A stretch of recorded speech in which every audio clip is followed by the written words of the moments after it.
Ladies and gentlemen, in today's video, I am going to be giving NFL wide receivers their Madden rating. Now, once again, due to me being busy outside of work, we are going to waste absolutely no time getting into this. So as always, you guys know every single one of my plugs. I say them every day. And if you want to use any of my codes to show any support, you know I greatly appreciate it. But now I'm done babbling. Let's get into the video.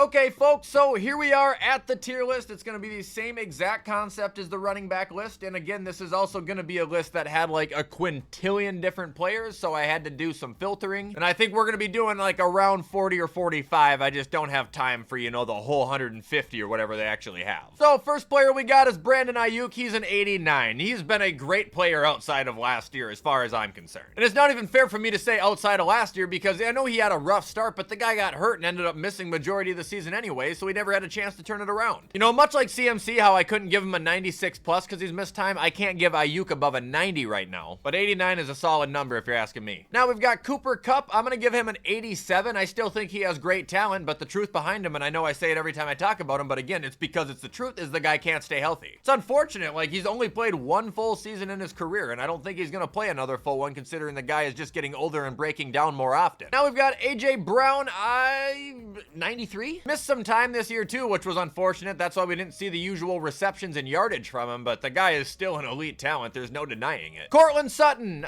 86. I think that seems fair. He's been a quality solid player on the Broncos for I think 7 years now. Coming off the best season of his career, if you're asking me, I don't think 86 is a bad number. Christian Watson, 75. He's terrible. All the talk in the Green Bay fan base is done for this guy, only for him to throw up less than 30 receptions in back-to-back years. Chris Olave, 86. He got hurt last year, otherwise he probably would have had a pretty good season. 2 years ago, he had 138 damn targets. Gets open, man. He's fucking quick. Also, I should probably acknowledge Derek Carr retiring. I completely forgot about that. I was stunned when I heard that, man. I had heard a couple of different things going around about Carr. Like, one, he might have actually been missing the whole season regardless. Two, he might have just wanted out of New Orleans. So I wasn't really expecting him to maybe play the entire year, but I wasn't expecting him to fucking retire. Who am I supposed to give shit to now? Come on, Derek.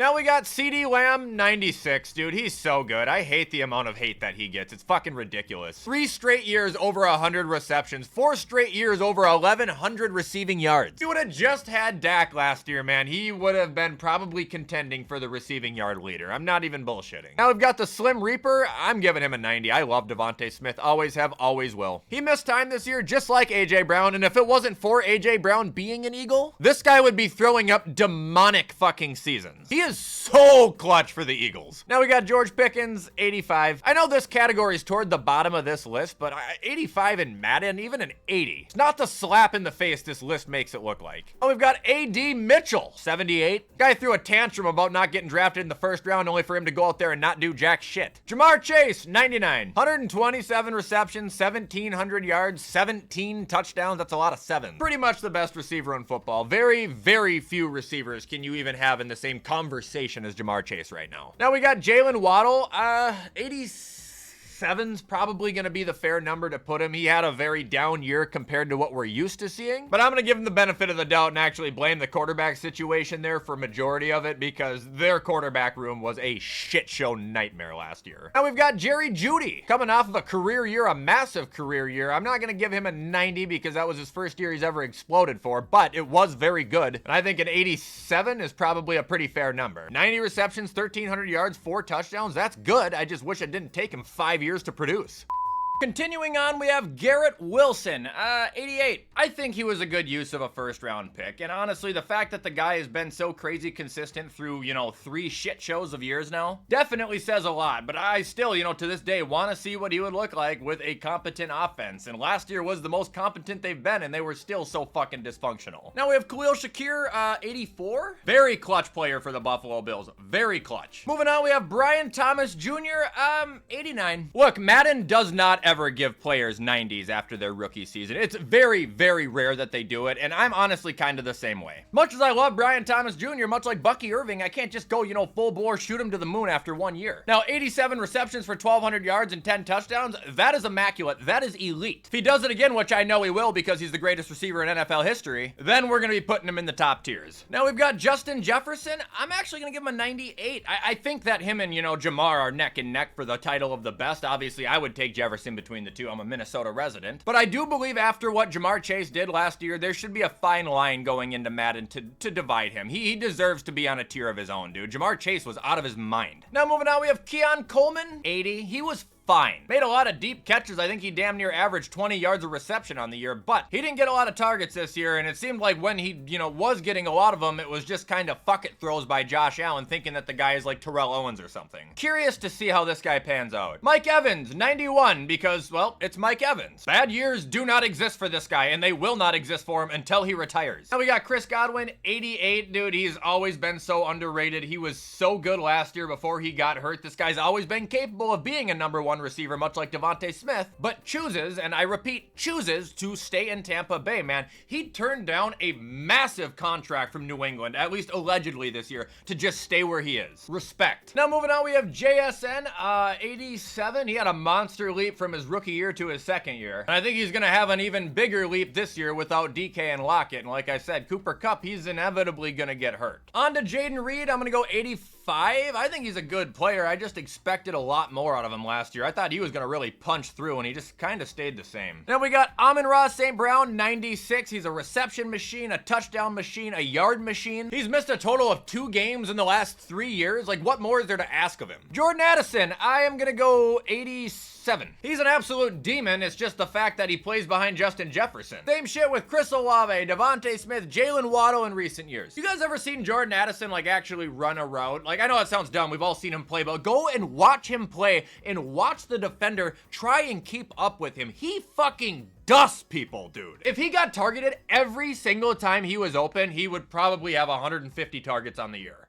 Now moving on, we have Nico Collins. He gets a 90 because he does deserve separation from the middle column here. It's just, like I said, I don't believe in all the hype I'm hearing around him from the Texans fans. But there is no denying that ever since, you know, acquiring CJ Stroud as a quarterback, the guy has been a completely different receiver. Way more productive, and he plays like he's a lot more motivated, as he should be. Moving on, we have Romo Dunze. I'm gonna go 81, man. I'm sorry, he really underperformed if you're asking me. For his, where he was picked at least, like, how can you deny it? Like, brother, he had 101 targets last year, and he hauled in barely half of them. Only scored 3 touchdowns on the season. I know it's the Bears. I know he's a rookie, but he was picked in the top 10. Now we've got Rashad Bateman, 84. I'm really happy Baltimore didn't give up on that guy, man. He punched through last year in a pretty significant way from what he had been doing. You know, he stayed healthy for one, which mattered a lot, but he scored 9 touchdowns. He averaged 16 yards a catch. He had a really rocky start to his career regarding his health, so it's just nice to see this former Gopher getting an opportunity. Now we've got Ladd McConkey, 88. This guy's got the heart of a fucking lion on him, man. Every play he's out there, he's trying to make the biggest difference possible. Reminds me a lot of Adam Thielen, if I'm being honest. Guy had over 80 receptions, 7 touchdowns, 1,100 yards, and he was still only like the 3rd best receiver out of the draft. That's nuts. Now we've got Marvin Harrison Jr. I'll go 84. Another guy who's not terrible. He just underperformed for his draft spot, and he's also like Romo Dunze. He had like 116 targets and hauled in 60 of them. I'm not saying every single one of those were catchable for either guy, but I am also saying that there were plays in there that definitely could have been made that they didn't. Marvin, I think, honestly might have fell victim to that more than Rome even. Marvin had a couple of pretty ugly plays last year, but at least he scored 8 times. Now we got Michael Pittman. Here you go, Colts fans. 87. I think he's an underrated receiver. I think he's a lot better than what he has shown. Oh, we've seen it 2 years ago. He had 100 receptions. The guy's had over 1,000 yards twice in his career. He's a workhorse, kind of like Ladd McConkey in a way, except Michael Pittman can't get a quarterback to save his ass. Now we've got Drake London, 91. He is incredibly underrated, and he also massively overproduces the amount of credit that has been given to him. This man fucking pulverizes defenders in the secondary. This man has played on a glorified shit show for 3 years and has somehow still found a way to make a name for himself. Drake London, I strongly believe, has potential in him to be a top 5 receiver in the NFL. Now moving on, we have Deebo Samuel, 86. Look, he's fast. The guy is strong as an ox, but I think he's lazy. I think he's only good when he wants to be good. Like this year, he was poised to be great and ended up pretty much losing his role to Juwan Jennings. He also had a 5-game stretch this year where he caught under 25 yards a game. Like, how the fuck is that even possible? Now we got Stephon Diggs. I'll still give him a flat 90. He's gonna be really good this year, and I think he still is good. An injury isn't gonna take all of his talent away, and Drake May is gonna light him up like the 4th of July. But I would not expect Stephon Diggs to come back as, you know, the guy he was in Buffalo 3 years ago when he was at the peak of his career. Now we got J-Mo. I'm gonna go 87 for him. He was effective. He is very fast. It's just last year was the first time we ever actually got to really see the guy consistently play throughout a year without either getting hurt or suspended. Now we've got D-Hop, 86. I'm trying not to pull the age card anymore, but you know, other than him obviously just not being as good as he was back in Houston or even Arizona, the guy is just getting older. He is getting slower. He's still got hands like E.T. to grab any fucking ball he wants, but I don't think he gets up as much. I don't think he's as fast as he once was. Just winding down. He's been in the league over 10 fucking years. Treylon Burks, 70. He honestly snuck in here. I didn't plan on rating him. Now we got Malik Neighbors, 89 overall for him. He had an electric rookie season, man. He was so good. Total package player. He's got the speed, he's got the strength, he's got the hands. He was damn near the only guy the Giants ever threw the ball at, and I think it's well deserved. How could you not? Now we've got Devontae Adams. I'm still gonna give him a 92. Unlike DeAndre Hopkins, he's not really slowing down all that much, at least for a guy who's been in the league for over 10 years. Shit, we got to see it last year, dude. He got traded to the Jets. It might have taken him a little bit, but then he had those 2 gargantuan weeks towards the end where he had 100 yards and then like 198 and 2 touchdowns. Still over 1,000 yards a season for the guy too. Like, I think Tay is one of the special ones that has probably 3 more years left in him. Now we've got DK Metcalf. He's a 90. Wildly underrated, wildly underappreciated, and wildly overhated. In my eyes, he is absolutely a game changer and one of the best wide receivers in the NFL. DJ Moore, I will give an 88 to. Another talented receiver, but I also think he's kind of a lazy, arrogant prick. Now we got Puka Nacua. He is a 90 overall. If he wouldn't have missed so much time last year, he probably would have broken his rookie season statistics. Insanely productive player and an insanely aware player. The way that this guy can fucking catch a ball and get his feet down inbounds, it's more than honorable. Rashee Rice, I'll give 85 to. Solid ass rookie season, then made a stupid ass decision and then ended up getting hurt. So, I mean, what can you say? And that'll bring us to Tyreek. Probably just a flat 90 right now. Look, there is genuine reason to believe that this man is winding down. I know his quarterback situation wasn't perfect last year, but it never has been since he's been on the Miami Dolphins. And last year, he was down on receptions, he was down on yards, he was down on touchdowns, but the most telling thing is he was significantly down in targets. Tyreek didn't miss a game last year, and he went from previously averaging 170 targets to 120. I just don't think he's getting open as much anymore. On to Big X, Xavier Leggett, 81. Explosive as hell. He just didn't have a phenomenal rookie season by any means. Now we got Tank Dell. Right now, he gets an 86 because the guy cannot stay healthy. And the thing about it that I know Texans fans might not like to hear, he is better than Nico Collins, and I think it's by a pretty considerable margin. Tank Dell plays like fucking Malik Neighbors when he doesn't break his leg in half. Calvin Ridley gets an 87. One major outlier season on his career, and that's why he's getting paid what he is. Adam Thielen still gets an 83, bro. Really depressed that this is probably his last year. T. Higgins, he gets an 88. If he wasn't playing behind Jamar Chase, he'd be one of the best receivers in the league right now. Terry McLaurin, I will bump him back into the 90s. I think last year I had him down a little bit, but after his phenomenal season with Jaden Daniels and getting to see what he can do with a competent quarterback, well, it's leading me to believe that Scary Terry is indeed pretty scary. He had a career best in almost every category. Xavier Worthy, I'll give him an 84. He did much more than I thought he was going to do. I gave that guy a lot of shit. Now, he wasn't the best rookie receiver out of the class by any means, but he made his presence known, and when that guy gets in an open field, there's nobody that's catching him. And last but not least, for this video, we have Tyler Lockett, who gets a flat 80. He's been declining for 4 seasons, and now he's going to go try and be a Tennessee Titan? Okay, buddy, good luck.